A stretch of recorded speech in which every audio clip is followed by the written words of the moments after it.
For første gang præsenterer Radio Melody nu Dingleværende 100% live. Ingen klipning, ingen klipning. I dag, der skal vi høre 200 måder, man kan sige kran på. Og det er jo så den første. Nummer 2. Kran. Nummer 3. Kran. Nummer 4. Kran. Nummer 5. Kran. Nummer 6. Kran. Nummer 7. Kran. Nummer 8. Kran. Nummer 9. Kran. Nummer 10. Kran. Nummer 11. Kran. Nummer 12. Kran. Nummer 13. Kran. Nummer 14. Kran. Nummer 15. Kran. Nummer 16. Kran. Nummer 17. Kran. Nummer 18. Kran. Nummer 19. Kran. Nummer 20. Kran. Nummer 21. Kran. Nummer 22. Kran. Nummer 23. Kran. Hej, mit navn er Gallemnarius. Hej, mit navn er Gallemnarius. Og vi befinder os i dag på Nordfyn, hvor vi besøger Herr Grønland, som jo siden har ligget på Nordfyn. Vi befinder os i dag på Nordfyn, som på grund af kulden altid har heddet Snefyn. Og denne kolde civilisation er måske bedre kendt som snefyninge, eller som på grund af de store isflager også måske bedre er kendt som Snefyn. Og denne, hvor de indfødtes siden tidernes morgen, har været kendt som snefyninge. I denne meget hårde kulde står jeg her sammen med Herr Grønland. Og Herr Grønland, har du også kolde tæer? Eller fryser du også dine tæer, Herr Grønland?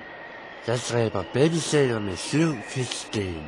Ja, og som vi kan høre er Herr Grønland jo sneblind, så jeg vil hurtigt fortolke, oversætte, misforstå, hvad Herr Grønland sagde. Som vi kunne høre, hilser Herr Grønland velkommen og byder, som alle snefyninge altid gør, på en varm kop spæk.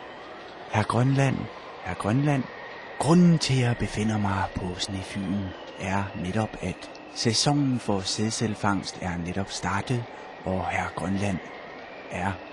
Grønland, hvis du kunne indvie lytterne i dette spændende erhverv.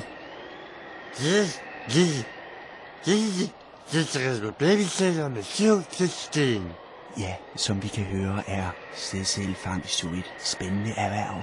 Som Herr Grønland lige har sagt, er sædcelfangst jo. Og det lyder jo meget spændende. Jeg er sikker på, at der er mange af vores interessante lyttere, som hvilke fangstredskaber bruger man til at fange sædceller med, Herr Grønland? Jeg dræber babysæler med 7 fisksten. Men vi skal videre med Herr Grønland ud og fange sæsonens første sædsæl. Og jeg kan se, at Herr Grønland allerede har godt fat i den første sædsæl. Nej, det er ikke en sædsæl. Det er vist en babysæl. Herr Grønland, hvis du kunne forklare, hvordan man ombringer denne babysæl til spæk. Jeg dræber babysæler med 7 fisksten.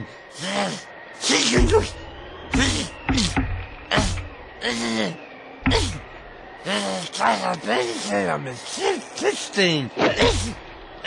Ja, og som vi dog kan høre, er det en helt og aldeles livløs kamp mellem babysælen og Herr Grønland. Det ser ud som om, at babysælen tager Herr Grønland i munden og sætter til havs. Ja, vi siger endnu en gang tak til Gallemnarius for hans gøren og laden i et inferno af gammel fikumdikum og lort, ravelse og andet skidt. Endnu en ganske uinteressant melding fra det sørgelige lesbis. Nummer 25.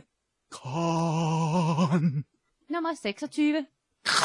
Nummer 27. Kran. Nummer 28. Kran. Nummer 29.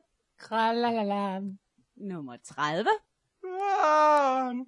Nummer 31. Kran. Nummer 32. Kran. Nummer 33. Kran. Nummer 34. Kran. Nummer 35. Kran. Nummer 36. Kran. Nummer 37. Kran. Nummer 38. Klan! Nummer 39. Kran. Nummer 40. Og husk at smøre hele pladen fuld. Kran. Nummer 41. Kran. Nummer 42. Nummer 43. Kran. Nummer 44. Kran, ikke? Nummer 45. Kran. Nummer 46. Kran. Nummer 47. Hey, Kran. Nummer 48. Kran. Nummer 49. Kralm. Nummer 50. Kran! Nummer 51. Han! Nummer 52. Kran. Nummer 53. Kran. Nummer 54. Kran. Nummer 55. Kran. Nummer 56. Kran! Nummer 57. Nummer 58. Kran. Nummer 59. Nummer 60. Kran. Nummer 61. Kran. Nummer 62. Nummer 63. Kran. Nummer 64. Kralm. Nummer 65. Kran. Og nu til ugens næste ord. Valem. Nummer 1. Valem. Nummer 2. Valem. Nummer 3. Valem. Nummer 4. Valem. Nummer 5. Valem. Nummer 6. Valem! Nummer 7. Valem! Nummer 8. Valem. Nummer 9. Valem. Nummer 10. Valem! I næste uge kigger vi på ordene Garlem og Hødt.